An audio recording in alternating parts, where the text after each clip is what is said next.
Hello, mamas. Welcome to Money Monday. Each week, I do a new training on a topic that you guys have voted for and requested. So glad you guys are joining me today.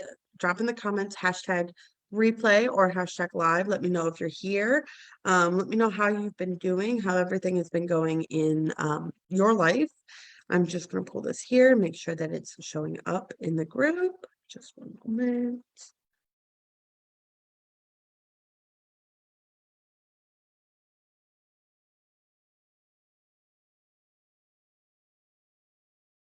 And of course, I can't get to it. There we go. Okay, and we're up. So, so glad, like I said, that you joined me for this training. This is one of my favorite topics to teach on. So if you tuned in, you've probably been living in that cycle. You know the one I'm talking about, the one where you're constantly trying to put money into savings and then having unexpected things come up, and they just and you don't know how to manage it except for, once again, draining that account, the savings that you've worked months to fill back up. So I know how frustrating this is. I've actually lived in this cycle myself for many years. And all along, you've been told you need to build a small emergency fund to get started and then focus on freeing up income. And you're stuck because you're hoping there's this magic window of time in which life doesn't happen and unexpected expenses does it. Then nothing happens that's going to shift or change, cost money.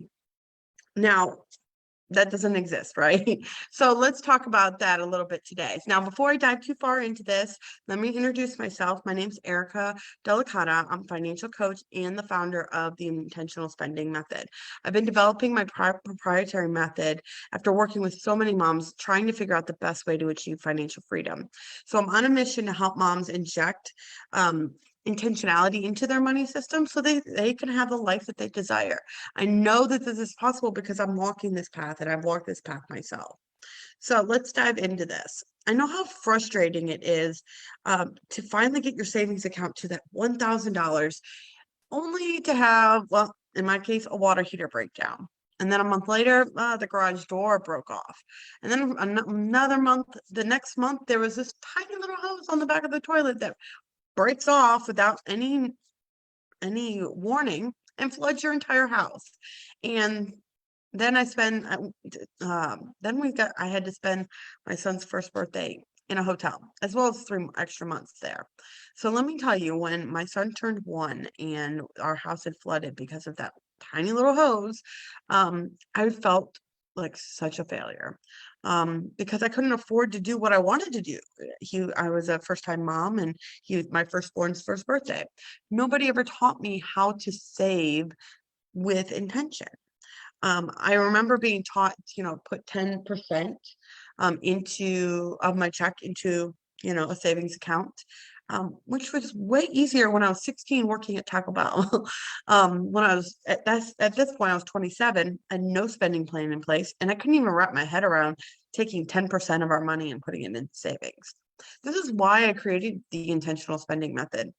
I could literally tell you hundreds of stories like that, where life just threw a bunch of crap at me that I was not prepared for, and I'm sure that you do as well. When my husband and I, we decided that that was enough, right? You reach that point. I started working on, the baby steps. Dave Ramsey, got really into that. I was so excited about it. So, like I said, I had no idea what we were doing. And so I soaked in every word, every podcast, every book that I could. But what I was noticing is that we were still struggling to keep money in savings. And actually, in a lot of the groups that I were in that were following Dave Ramsey, it was a common problem. So how do you move up past the emergency fund? So this is one of the many problems I solve for my clients using my intentional spending method. This method is set up in 3 phases. So we start by building that financial foundation. This is key to be able to save with intention. You need this foundation so it doesn't cause you to move backwards and constantly, but consistently, it's going to propel you forward even when these unexpected expenses occur. So the first step to doing that, to avoiding those setbacks we've been talking about, is and being able to save not only for the unexpected expenses, but the really fun stuff, right? Like Disney vacations or beach vacations, or, if you want to do renovations to your house, you have to have your propelled money core in place. So this is what I teach during the first phase of my method. And we create this propelled money core in working inside your money system. So you do need an emergency fund. Okay. Emergency funds, they have a purpose, but it's usually about 1 to 2,000 starting off. And I'm going to explain a little bit more why you don't need as much when you start out, when you do it this way. You can increase this later. But honestly, during this time, you should not even need to use it. Okay. That is the goal, is to never have to use your emergency fund, even when unexpected expenses come up. So you need to build a saving system. That's the second thing. A saving system is going to allow you to save with intention. You're putting money away for specific reasons. You're adding those specific line items to your spending plan. So you're prepared for those worst case scenarios. So you're putting away money for the car breaking down. You're putting money away for when something happens with the house. You're putting money away, and maybe not even a worst case, but when the kids outgrow their clothing. So these things, you're putting them away. This will allow you to see that your total savings be able to grow each month. And it's so much easier to prioritize saving money when you have a specific purpose. That's what the problem with the emergency fund is. It's so ambiguous. It's this, oh, what if, happens? And that you can't prioritize that as well. You can prioritize a little bit, but to be able to grow it as large as you do to encompass every other unexpected expense, it's going to be difficult to sustain. This is why we get really intentional about the savings, and we create specific savings for specific worst case scenarios or specific large expenses that you might have. I'm going to just double check here, make sure there's no questions. If you have any questions, put them down in the comments. I'm looking here. I'm so glad, Sheila. Thank you for joining me today. Hi, Nicole. So I'm super excited. Let's talk about phase two. So in phase two, my clients work with setting their priorities. So in order to do that, you really need to understand your beliefs and your habits when it comes to money. So my clients are using the connected habit reframe process that I've created to not only understand what they're doing with their money, but also what they need to do in order to shift things to create that new relationship with money. When this happens, you will be able to find much more money to save because you can prioritize your saving over spending on things that maybe aren't important. Maybe there's that, impulsive spending, or some of the spending that use just things that you spend money on because you always have, or because you've had it. Maybe a gym membership that you never use, those types of things. So when we can really get intentional about it, we can prioritize your savings, prioritize the things that you want. This is how one of my clients was able to save for their first Disney trip. They were able to identify money habits they weren't happy with and shift them to create more money in their savings. And not just for their Disney trip, but they also had enough money for a car repair that happened 3 months into us working together. That was not cheap, by the way. But that didn't stop them from being able to save for their trip. Because when you're reconnected to how and why you're spending your money, you can prioritize how the money should be spent. So by first creating that saving system and then reconnecting to the money, my clients are able to handle those setbacks and large expenses that maybe would have stressed you out, worrying where the money's going to come from. Maybe you're going to go into debt. Instead, they become more of inconveniences and annoyances instead. So with these adjustments to your money system, you can move on to phase three. Like I said before, most people are stuck in the day-to-day hustle and struggling with getting any traction. So you're in that vicious cycle of filling and refilling your savings accounts. But my clients in phase three are able to move past that and start working towards something they've never even dreamed of, financial freedom. And without these unexpected expenses holding you back, you're able to see that path more clearly. So if this makes sense to you, drop in the comments, financial freedom. Let me hear that this is making sense to you guys today. Let's see. Okay. So in phase three, we work on building a financial freedom action plan. Okay. So we create a plan so you're able to continue living your day-to-day life, everything that you're doing, and reaching milestones you never dreamed of and achieving long-term goals.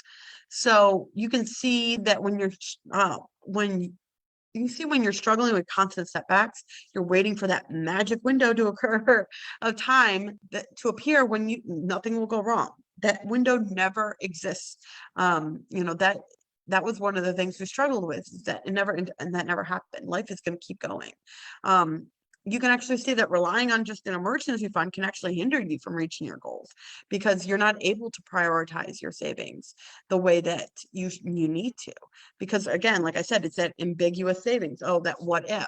And if you're looking at that in your spending plan and you're saying, okay, well, I need to save for the what ifs, but I also have to feed myself. I have to get clothes. I have to do, I have these bills. I have all these things that are important. It's difficult to pay yourself. It's difficult to save when it's this what if that might happen. It's easier to say, okay, well, that might happen, but right now I have life going on, so let me deal with that. So, relying on that, just that having an emergency fund can actually hinder you from reaching your goals long term. Awesome. So you guys are loving this in the comments. That's great. So, my intentional spending method can help you move past these frustrations of life setbacks, and you can get on that path to financial freedom. So I want to, if you're finally ready to do this and stop accepting that nothing will ever change. I can't tell you how long I lived like that. It is so frustrating to me. This is why I'm passionate, because you're just in the day-to-day hustle. You just live in your life and you just accept that things are the way they are, and they're not going to really change, or if they can change, it's like, how is that possible, right? There's no magic window, there's no time frame where life's not going to happen, right? Well, if you're ready to move past this and you want to learn how these things can change, I would love to invite you to a money system call where I'll share how my intentional spending method can actually help you transform your money system, so you can save more and you can play more. You can save for that dream vacation.